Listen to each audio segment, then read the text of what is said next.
Welcome to Conversations. I'm Muqtadar Khan, your host, and today I'm going to talk to you about a battle that is going on inside the MAGA movement, inside the Republican Party, especially the right wing of the Republican Party. And this battle is essentially for who will be the successor to Donald Trump, who will become the Republican nominee in 2028. And the issue is amazing. It is whether it'll be J.D. Vance who is being portrayed as America first, or will it be somebody else who is Israel first? So this has become the dividing line, even though for most of the Americans, it is not foreign policy that matters, it is domestic policy that matters. One of the biggest crises, as you have all, those of you who observed the elections in New York, which most Democrats wanted to make it about Israel, where the Democratic establishment came across as clearly as Israel first, especially Schumer and Hakeem Jeffries and the other senator, I keep forgetting, Kristen Gillibrand. They all came across as Israel first, whereas Mamdani, who came across as the only New York first, New York last candidate, won the election in May. So now the battle began, and this all happened at Turning Point USA's annual convention or conference called America Fest or AmFest. So basically, what has happened here was that some voices who are seen as being very pro-Israel and supporting U.S.-Israeli strategic partnership came out and started literally calling out names and attacking people. Other MAGA voices like Candace Owens and Tucker Carlson and Steve Bannon and Megyn Kelly. And suddenly now you find that they were also at that event, and so they went after each other. And so it's absolutely fascinating. I'm not a regular viewer of conservative media and consumers, so I'm missing out, I think, on some of the subtle details. But there was nothing subtle about the bar fight that took place at Turning Point USA, which is now being led by Charlie Kirk's wife, Erica Kirk, who basically at the event endorsed J.D. Vance as a Republican candidate in 2028. It's very interesting. The move that she made basically says there was no third term for Donald Trump, and it's going to be J.D. Vance who is going to carry the conservative America First Republican banner. And then after that, of course, Ben Shapiro came out and basically lambasted everybody. Anybody these days who is critical of Israel is simply labeled as anti-Semite. And so he went on to call lots of people cowards and anti-Semitic, etc.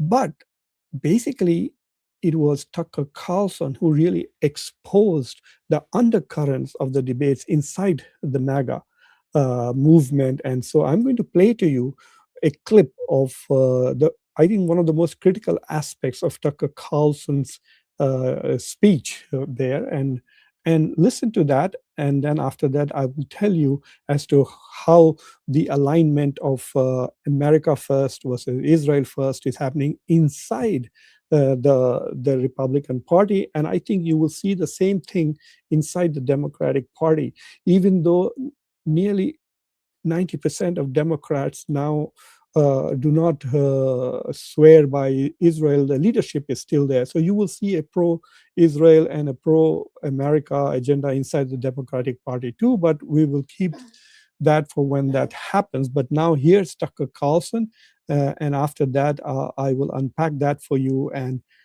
actually show you who is standing up for Israel inside the MAGA movement.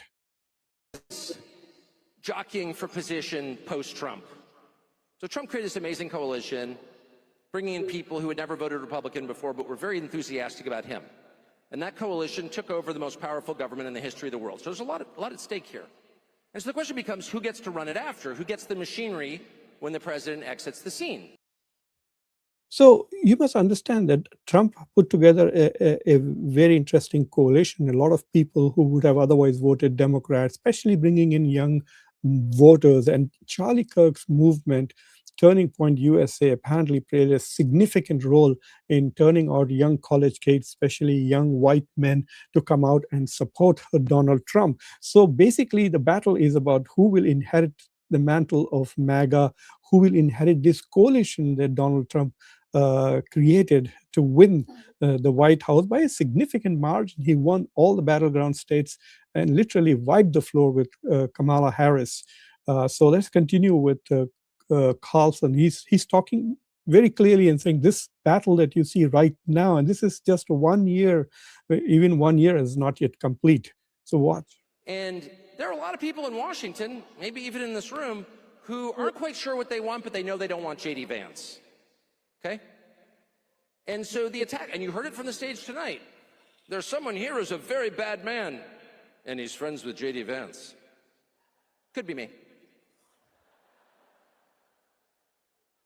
I am sad about being used in a proxy war over politics in which I'm not involved in any level. I'm not an advisor to anybody. But I just think I should say that out loud, okay?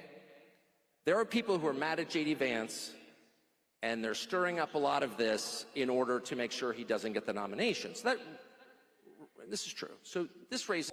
So he's saying very clearly this entire fight that is going on inside MAGA is because there is a segment in the Republican Party that does not want J.D. Vance to be the successor to Donald Trump. These days, there's a lot of chatter going on which says that the Trump himself is lukewarm towards J.D. Vance. And just 3 or 4 days ago, Marco Rubio had a 2-hour press conference. And I did watch it. Obviously, he's the Secretary of State, and I cover foreign policy issues. And to me, what was interesting was that Marco Rubio's press conference looked more like a presidential. He was auditioning for the job of the president rather than talking as an acting Secretary of State or the Secretary of State who is at the moment focused on foreign policy. So yes, they are probably looking at this. So, and let's continue with Carlson because he explains why they don't want J.D. Vance. This is the obvious question, which is why are they mad at J.D. Vance? Such a nice guy, which he is. They're mad at J.D. Vance because he is the one person, and things could change, of course, but right now, who really kind of buys the core idea of the Trump coalition. Now, what is that idea? Ladies and gentlemen, anyone know? Anyone know? America first. It's America first. It's really simple.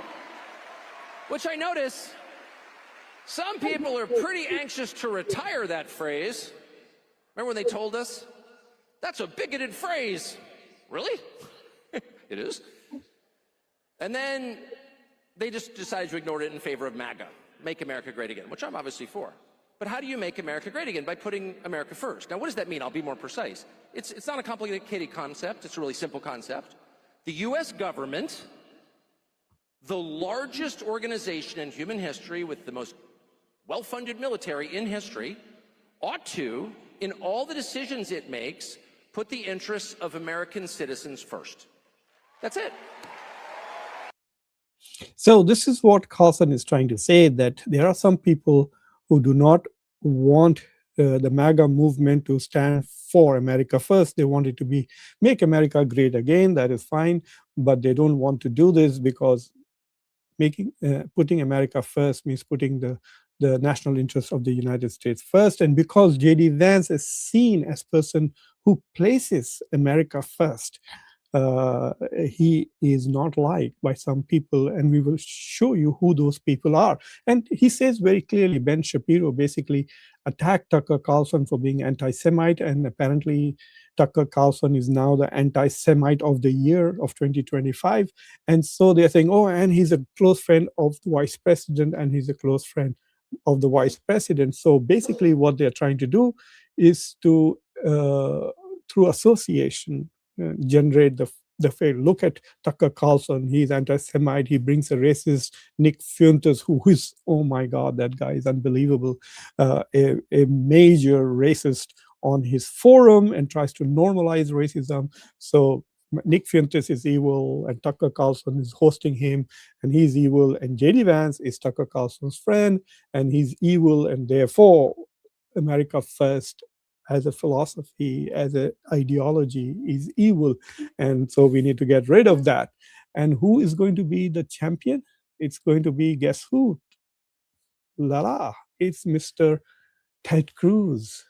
So Ted Cruz has now is running in. So the Zionist Organization of America, Morton Klein, basically is supporting Ted Cruz, and the Washington Post basically published this article in which they said Ted Cruz is planning, perhaps seriously considering running for president. He ran in 2016, and remember, Donald Trump labeled him as lying Ted, and that label stuck for a while, and he lost in the primaries to Donald Trump. So Ted Cruz now is running for president. If you read this article in the Washington Post, let me show you the top. Yeah, this is Ted Cruz with another presidential setting up a clash with J.D. Vance. But the whole article is not about anything that is a crisis in America, like a crisis of affordability in America, or the crisis with China, or the crisis of manufacturing, loss of jobs, all the problems, inflation, etc., that America is facing. The whole justification is Ted Cruz is running because there is now anti-Semitism and anti-Israeli movement inside the MAGA movement. So Ted Cruz is coming to the rescue of Israel. So he's running to be the president of the United States in order to protect Israel. So that is how this whole thing has been set up now. So the MAGA movement is divided now, as those who feel that America First slogan is now an anti-Israel and an anti-Semitic slogan. And the people who are associated with that are people like Megyn Kelly, Steve Bannon, Candace Owen, perhaps the most well-known of these people. She was not even invited to AmFest, even though she was one of the closest friends of Charlie Kirk. And on top of that, you have another person, Steve Bannon. There are four of them I have in my mind at least: Tucker Carlson, Steve Bannon, Megyn Kelly, and Candace Owens. These are the four who are seen as the America First crowd, and then people like Ben Shapiro and Ted Cruz are the ones who are basically Israel firsters. So this is how the debate is going to go. And it got really, I mean, it was at some point quite unparliamentary. So, for example, I'm going to end this discussion by saying that this is going to unravel the GOP. This is going to give the Democrats a huge advantage in 2028 if they are so divided. And I hope the Democrats don't do stupid things like, oh, I'm running for president to save the Western civilization. I'm fighting for Kiev. I'm fighting for Ukraine. I'm fighting for Taiwan. If the Democrats go down the line, they're going to lose that. They have to simply forget the ideology of Joe Biden, who had only one slogan: ironclad commitment to Israel, which a lot of Democrats began to see as ironclad commitment to genocide and defending genocide and supporting and funding genocide. If the Democrats go down the lane, they will lose to the Republicans. If they stick to the core issues of Americans whose lives are vulnerable, jobs, we don't know what artificial intelligence and what these tariff-related trade wars are going to do to the U.S. economy in the next 3 years. So we have to make sure that the Democrats, at least they need to focus on America, like Zohran Mamdani did, focusing on New York's problems and not Israel's problems. So we will see what happens going forward. But I want to show you how pretty nasty it got if you listen to the way Steve Bannon was talking. Steve Bannon is another major MAGA voice. He was the strategic advisor to Donald Trump in the first term. He worked in the White House. In fact, he went to jail for Donald Trump. So he's an important voice in the MAGA movement, and he seems to be clearly behind J.D. Vance and this America First agenda. So here goes. Here comes Steve Bannon. Ben, you can't handle the truth.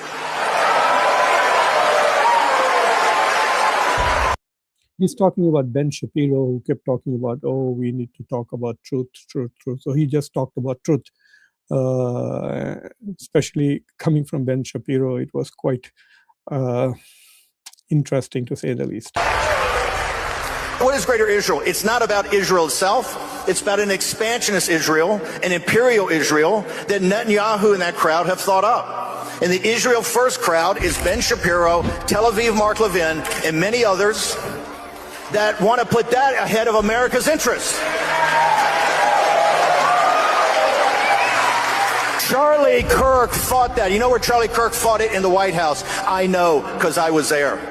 When I went back, Charlie Kirk was working with Sergio Gore to make sure that we didn't get sucked into a land war, a decapitation of the Iranian elites that would lead to a massive civil war that American troops would get sucked into, because that was Netanyahu's plan from the beginning. So this is what it is. They are laying it out that Israel is trying to get America to go and fight its battles, and that's not what we want to do. We don't want to get into endless wars. Can you imagine going into Iraq, a country that had nothing to do with 9/11, that did not have weapons of mass destruction, but it made Israelis feel insecure? And so the neocons really pushed the US to go after Iraq, destroyed that country, killed hundreds of thousands of people, and then gave birth to ISIS. There was no ISIS before that. ISIS emerged after the US invasion of Iraq, just as Hezbollah emerged after the Israeli invasion of Lebanon. And so now you don't want to have another land war. Can you imagine the US going and invading Iran, destabilizing the country, and then God knows what ISIS 2.0 or ISIS 3.0 is going to look like coming out of a country that has been invaded and destroyed. So this is what the Bannon crowd, Bannon, Tucker Carlson want to say. If it threatens the US, yes, we will go and fight. In fact, in that particular speech, Bannon very clearly says, look, if Israel wants to go and attack Syria, be my guest. You want to attack Lebanon, be my guest, but do not drag us into that war. As it is, we spend too much money, billions and billions of dollars defending Israel and arming it and giving it technology, and then alienating and generating anti-American sentiment all over the world. So anyway, it looks like the battle lines have been drawn for the presidential primaries within the Republican Party. So what is at stake is not just the nomination for the president, but also at stake is who is going to inherit the MAGA movement, and what will be the priorities of the MAGA movement.